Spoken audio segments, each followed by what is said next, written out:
Деценискиот проблем со легализацијата. Битолската ромска заедница низ децении се соочува со огромен проблем кој што се состои од негализација на дивата населба Петочна вода. Жителите од оваа населба не поседуваат имотни листови за своите домови, па како резултат на тоа не се во можност да добијат ни лична карта согласно новиот закон за личната карта.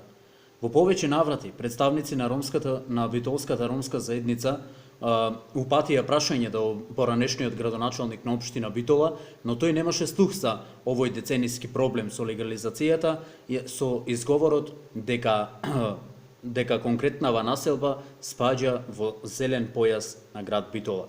Затоа, како резултат на овој децениски проблем со кој што се соочува Битолската ромска заедница, упатувам прашање до градоначалничката на општина Битола, какви се конкретни мерки се во план да се преземат за надминување на овој проблем со легализацијата на диво населената населба Петочна вода во општина Битола.